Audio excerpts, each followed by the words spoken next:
Ni hao everybody, and welcome to the mountain metropolis of Chongqing. This is our second time in the city. We're very excited to be back. Today we're going to be going on a proper exploration through this mentally large city. And when I say large, I mean 30 plus million people. But anyway, there's enough videos about the population, about the size of it. Today we're going to be going into the proper local back alleys and streets of Chongqing and just having a good day checking out the place. So come along with us. As a lot of you probably know, we have been to Chongqing before, but the last time we were here, it was actually during Labor Day, and there were so many people around that you were just standing shoulder to shoulder with everybody that was out and about to celebrate Labor Day. That's actually why we came back, because the last time we couldn't really properly explore Chongqing, and we're trying to make up for that fact today. Chongqing is one of those cities in China where you can walk outside of your hotel and quite literally go missing for hours, days, weeks. This is the crossroads of so many different provinces in China. You can find food from quite literally all over Asia in this one city. Every building architecturally looks unique and different. Everything is at different levels, different heights. The city never sleeps, and I mean that. It's just unbelievable. The scale, the different levels, the different food, the different atmospheres, bars, the nightlife.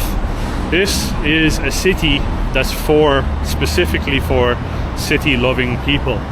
Now, as both of us have been traveling for quite some time now, we're starting to appreciate nature more.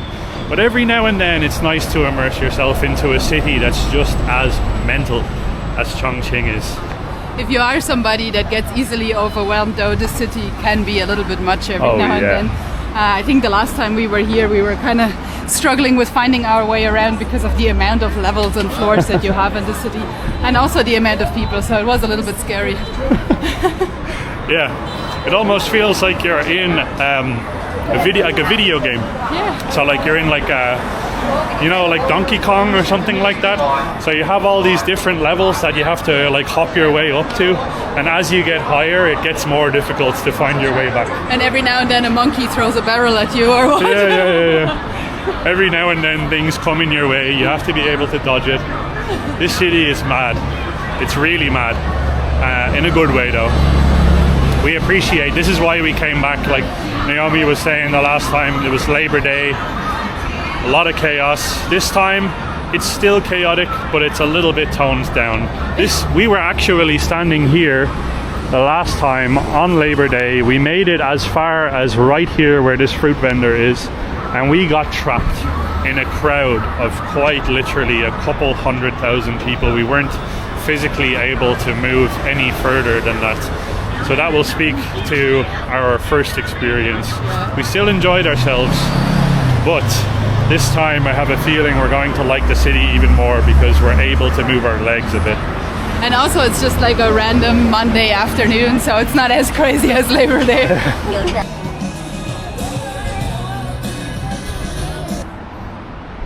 Well, it doesn't get much more of an iconic view right here over this bridge. This is the Qianximen Bridge. And over here you have the infamous Hongyedong, which the last time we were here in Chongqing, we got lost inside of for probably 6 hours because it was very difficult to navigate on the inside. Common theme, by the way, in Chongqing.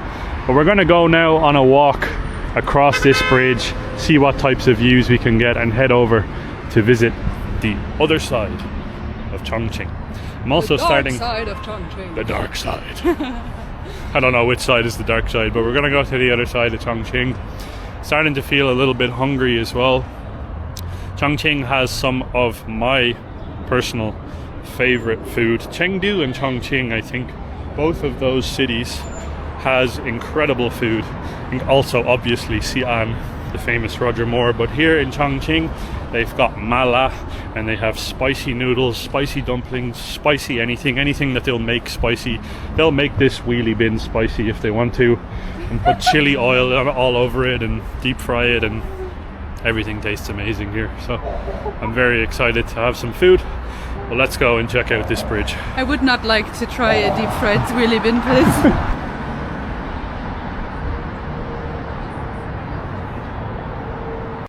Now from here you can really see what people mean when they say the misty city of Chongqing.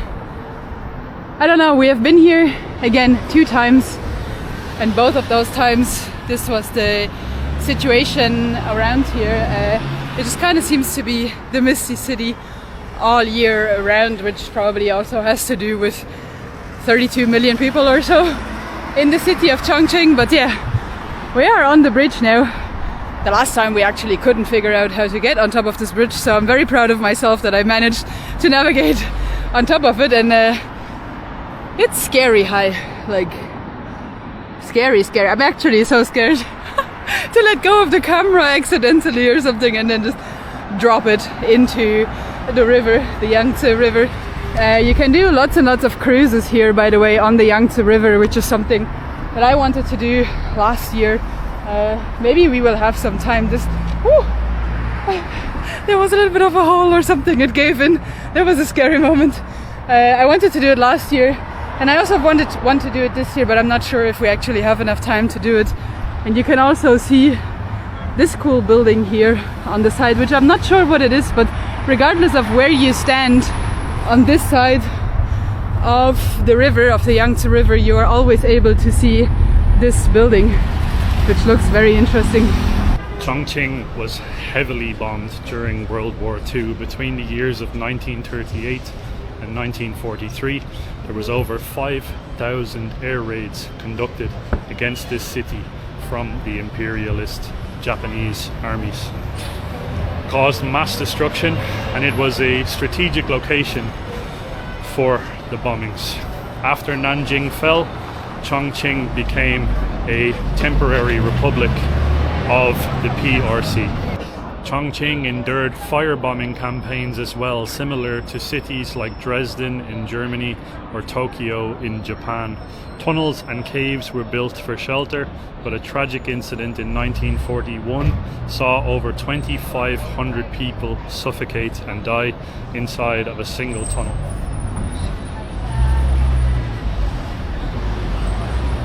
These campaigns that were launched against China were not only to destroy the infrastructure and to harm civilians, but to demoralize the people and the government in charge at the time. But as you can see, modern day Chongqing seems to be doing all right. Have a look at this. Cute little Chongqing souvenirs. I might actually get myself one of these bad boys. Let's see. It's only 5 RMB. 5 RMB.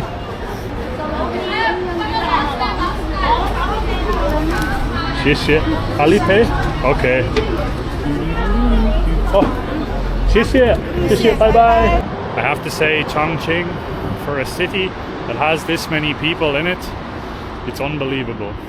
There's very, very few homeless people. In fact, I haven't seen any.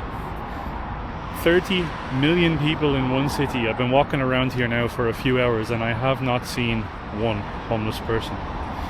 It's incredibly clean as well. Kind of reminds me of Europe and the West about 10-15 years ago, before Europe and the West decided to completely open its borders like floodgates and allow pretty much anybody unvetted to come in to all of those countries. Well, everybody, we made it across the bridge over to the other side of Chongqing, and we found this absolutely beautiful church. We've shown you guys Buddhism. In fact, we just came back from our lengthy trip in Tibet. We've shown you guys actually into many other religions so far here in China, and today we figured we would try and show you a little bit of the Christianity here, because believe it or not, at the moment while we're filming this, it's Holy Week and it's coming up to Easter.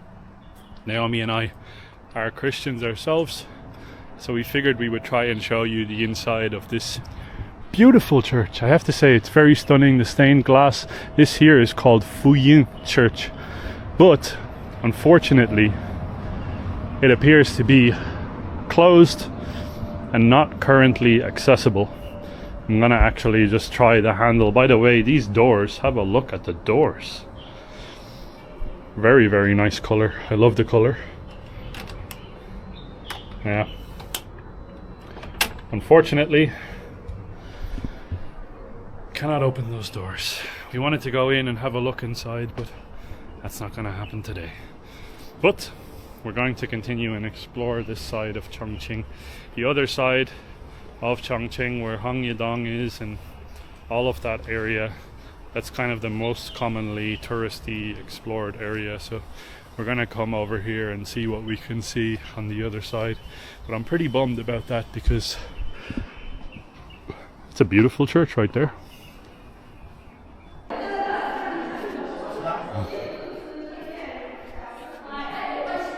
Hello. Nice to meet you. Nice to meet you. Yeah. Where are you from? Germany and Ireland. Ireland. Germany and Ireland, yeah. I have been England. England? Yeah, London. Oh, wow. And Scotland, yeah. Amazing. Yeah, I like very much. Yeah. Oh, beautiful. Yeah, beautiful city for me is London. Yeah. Yeah. Germany I had one time, only one day. Wow. Where in Germany have you been? You know the city? Frankfurt. Frankfurt. Yeah. Oh, okay. Wow. It's a big banking city. Yeah. Lots of pirates. Thank you, thank you. So much. Well, guys, we made it. We made it inside the church. Well, we actually, Naomi went up and spoke to a lovely guy who I think was having his lunch. He was reading the Bible, so he looked like he kind of belonged to the church. So I was just like, hey, is the church closed? And they showed us back entrance through the underground basically to get in. It doesn't seem to be open to the public, like open right now, because they have some rehearsals going on for Easter. Yeah. It's a beautiful church, so we made it in. So now we're going to get to show you guys a special side of Chongqing. Here it's only handworking is bronze. Handwork? Yeah, it's bronze. Oh, Yeah. wow. Here, it's just it's new. It's a new company, right? It's You new. have it's new. It's Mark. Uh-huh. Yes, look, John and 4. Yes, I have it for the here. Wow. Come to the Yeah. Amazing. This is the best Chinese. It's handworking. Oh, wow. Yeah, Holy Bible. It's drawn. This is the Chinese scripture of the Bible. Yeah. Wow. It's drawn. It's Ah, gospel drawn. John. Gospel of John, yeah. Yeah. Wow, that's so beautiful. Three is here. Yeah. Luke. Mark and Luke behind it. Yeah. Wow. Oh, cool.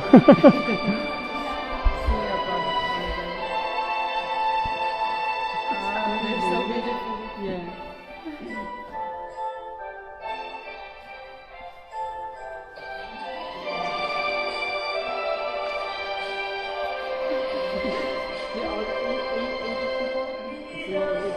Almost 18 some people.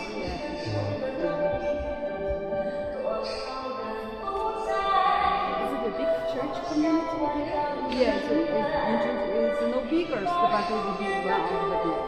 Yeah. Every Sundays I have 3 times. Every time almost 400 people. Yeah, it's a large city, yeah. So on Sundays they have mass 3 times here, and every single time they have a mass they have more than 400 people. So In the church. in the church, 1,200 people for every Sunday. Yeah. Insane. Afternoon.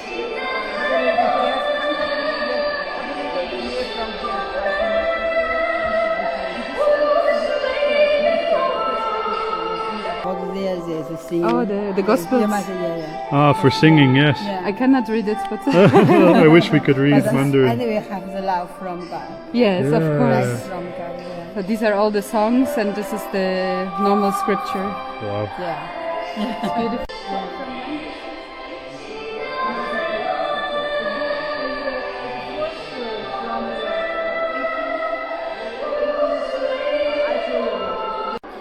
fascinating to see the ladies on the stage. They're trying to figure out their choreography, because they obviously have to put on a big show in the coming few days. I think there's going to be a mass on Friday, and then they have another one, obviously the big one on Easter Sunday. So these ladies are currently going through all of the moves that they're going to be pulling out during mass. This church is gorgeous. And there's a 100-year-old version of this church that's not too far from here, that was built by an American missionary that came here. Apparently the American missionary built the first church and also a hospital adjacent to it. And then about 30 years ago the church was appointed this place here to build a new church, and also received funding from the government for the furniture and for the building and so on. And it's a very beautiful church. So we just left that beautiful church, and believe it or not, on the same street, like quite literally less than 100 meters, we have the original church. This one here is about 100 years old, believe it or not. Very, very well preserved, and I'm sure that a lot of it has been sort of touched up and upkept here and there, and these statues outside, absolutely beautiful. This here is much more in the church setting and style that you'll see typically all over Europe, where we're from. Greece, Italy, Poland, Germany, Ireland, the UK, all over the continent of Europe. This is very similar to a lot of the style of churches that you will see there. And wow, it's fantastically kept here in Chongqing, China. I did not expect this whatsoever, I have to say. It's gorgeous. Right, so from the hustle and bustle and the skylines of Chongqing, that was a nice little interesting insight into the Christian community here in Chongqing. A lovely lady, by the way, said that there's quite a large Christian community with over 1,000 people coming. It's probably very dark, you can probably barely see me. I'll turn you guys around. About 1,000 people every Sunday coming to Mass just in that one church. So that's very interesting. Now we're going to disappear down into one of the many mega shopping centers, shopping malls, modern, crazy shopping malls here in Chongqing. And we're going to get ourselves some food. We're feeling pretty peckish, feeling hungry after walking around for quite some time. So quick escalator ride from the skyline, and bang, you're dropped into the world of good smells and plenty of food. And this is something that we really enjoy about China, is you can take a wrong turn in any direction, but you're still gonna end up somewhere that sells nice food. We have found ourselves a restaurant in the mall that is claiming to do some Chongqing food here, and we have just ordered some beef. La. Yeah. Spicy. So we ordered some spicy beef, and then we also ordered the typical pork belly here. I believe the restaurant is called Gohan, as you can see. So a Dragon Ball style restaurant. But we asked the owner before coming in if they would have some typical Chongqing food, and he said yes, we do. And so we ordered something. I hope that we actually ordered Chongqing dishes as well, because I feel like this one here might be Chengdu, but I'm not 100% sure on this. I've no idea. We've been in China now 4 times, and we're still struggling to differentiate sometimes between the provinces. We know for certain that the mala and that type of stuff comes from Sichuan and from around the Chongqing area. But when it comes to a lot of the individual dishes, it's difficult. But it smells incredible. Thank you. This restaurant pulled us in because it's literally inspired by Dragon Ball. So you can't turn down a Dragon Ball themed restaurant, can you? Never. I have some mi feng in there as well, and I'm gonna try out this pork belly, because this here, believe it or not, is a very, we've had this dish a few times on different high-speed trains and stuff here in China. Believe it or not, it's our favorite train dish. Yeah, we always get it whenever we're on like a high-speed train. So let's see if Gohan knows how to make a mean pork belly here in Chongqing.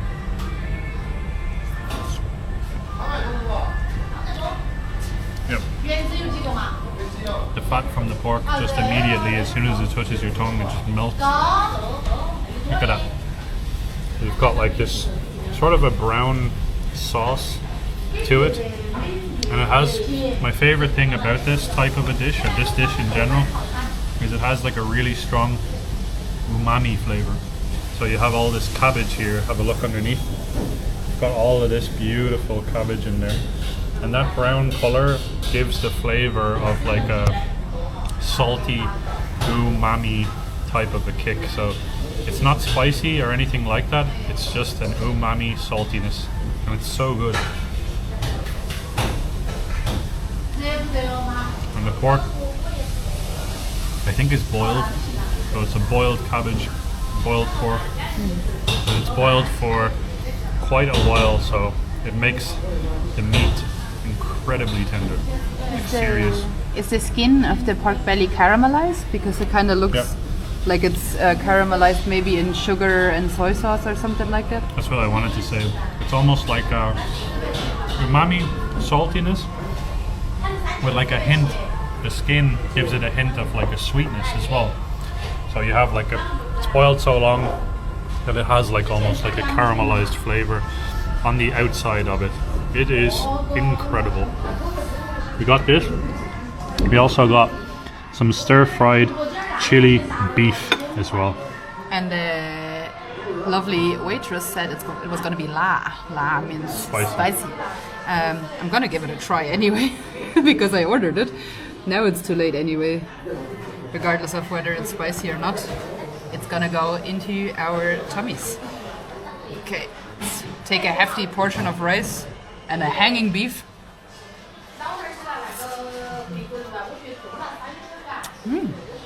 Very fatty. I'm waiting for the spice. Yes, it is spicy, but it's not like insanely spicy. But funnily enough, it's not the mala spice. It's a different type of spice. It's just kind of like chili type of a flavor. It's not mala, so as you can see here, there's big chili pieces in the beef. Ooh, and now it slowly starts to hit me. The spice is starting to hit me. The secret when the spice starts to hit you, the secret is to eat more rice. Or soy milk. Or soy milk. Apparently. Yeah. Kind of want to try the cabbage off of this one here too. Cabbage in that dish is unbelievable. Yeah. It's very interesting because it kind of tastes like it's a little. Oh, sorry, the spice is still hitting me. It is la. It is spicy. So the cabbage kind of tastes like it was pickled, like a little bit of that like fermentation type of a flavor.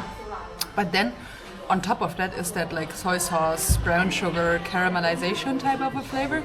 So it's very interesting. It kind of feels like it's going through several processes before marrying the pig. Yeah, basically. We're gonna feast on this. I think the spice is definitely hitting Naomi, but we're gonna feast on this now. Very, very, very happy. I'm trying the beef as well. Well, I ate straight up the chili. That has a kick to it. Here, try this one. That's the part that I ate. Yeah, that's what I did. Oh wow.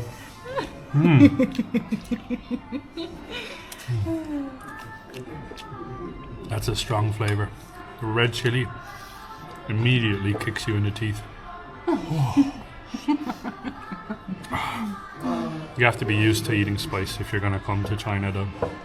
This here is right up there with some of my favorite food in China. I feel like not in all of the provinces. If you go to the very, very southern provinces, you have a lot more like sweet Sour type of flavors. And then like sort of central and up, it's more spicy, I feel like. Yeah, true. Guangxi, where we started this particular China trip, you have sour, heavy stuff, so like sour soup noodles and stuff like that. And that's because it's closer to Vietnam. Vietnam loves their sour stuff. And then as you move sort of west towards Yunnan, you'll have more of a focus on things like mushrooms and how fresh the food is in Yunnan. And then you go north, you'll have a lot more heavier, like thicker, denser, spicier, heavy, more like things that are sustaining to you because the weather gets colder as you go north, obviously. And then if you go to Guangdong, it goes very sweet all of a sudden. Yeah, true. Guangdong is like the sweet province. Yeah, this is some good food for sure. My tongue is on fire.